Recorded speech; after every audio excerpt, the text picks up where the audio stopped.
Kenapa di Indonesia banyak pecinan? Mari kita tanya AI.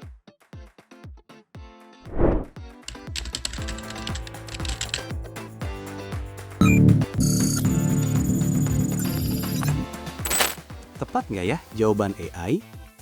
Kita verifikasi ke tim riset historia.id. Poin 1 sudah tepat.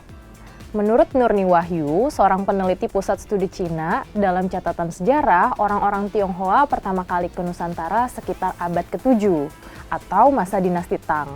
Saat itu sudah mulai banyak sekali catatan yang menjelaskan letak geografis Nusantara, khususnya Jawa.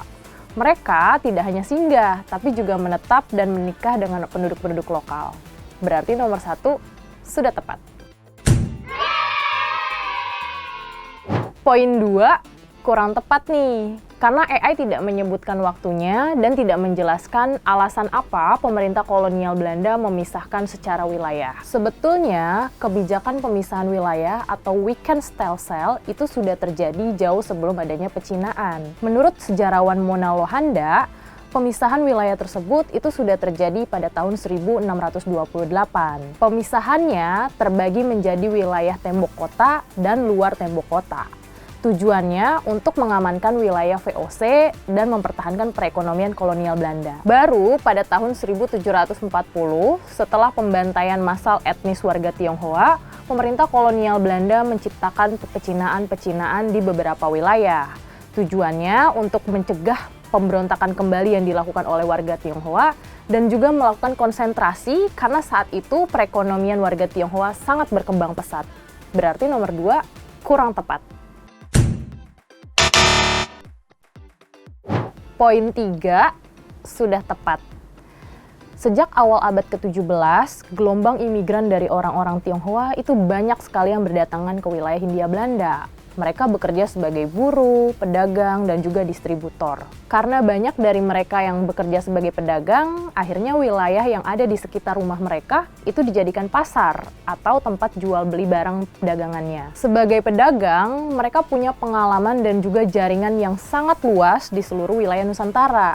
Makanya nggak heran kalau pemerintah kolonial Belanda akhirnya menggunakan mereka untuk membantu kongsi dagangnya atau VOC.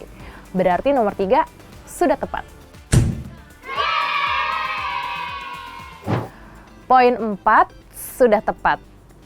Meskipun awalnya pembentukan pecinan-pecinan itu karena faktor politik akibat kebijakan administrasi dari kolonial Belanda, tapi pada akhirnya faktor sosial dan budaya juga mendukung hal tersebut. Karena orang-orang Tionghoa sangat suka hidup bermukim dengan sesamanya. Hal tersebut dikarenakan adanya kedekatan emosional secara sosial dan budaya.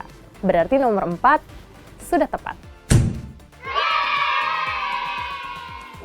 Poin terakhir kurang tepat nih. Karena sesuai dengan poin 4, sebenarnya pecinaan-pecinaan yang terbentuk tadi juga karena faktor politik, sosial, dan juga budaya. Meskipun alasan yang dikasih sama AI juga ada benarnya nih. Kalau di Indonesia, pecinaan-pecinaan tersebut masih eksis sampai saat ini karena adanya bentuk trauma orang-orang Tionghoa terhadap pembantaian massal pada tahun 1740. Saat itu, warga Tionghoa dibantai dan dibunuh secara kejam oleh pemerintah kolonial Belanda. Makanya, sejak saat itu mereka memilih bermukim dan hidup secara berkelompok supaya meningkatkan rasa aman, nyaman, dan ada kedekatan emosional secara sesama. Berarti nomor terakhir kurang tepat.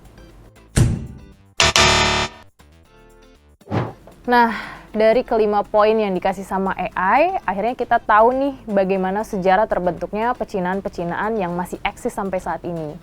Berawal dari kebijakan politik kolonial Belanda, sampai akhirnya ada alasan sosial budaya dan juga trauma terhadap pembantaian massal etnis Tionghoa pada tahun 1740. Tapi lagi-lagi aku nggak bosan untuk ingetin teman-teman jangan bergantung sama AI. Kalau mau tahu kenapa ada pecinaan dan bagaimana sejarahnya, nggak apa-apa tanya aja. Tapi lagi-lagi cek ke sumber-sumber yang valid dan terpercaya. Next, kita bahas apa lagi ya? Jangan lupa subscribe, like, komen, dan share sebanyak-banyaknya. Dadah!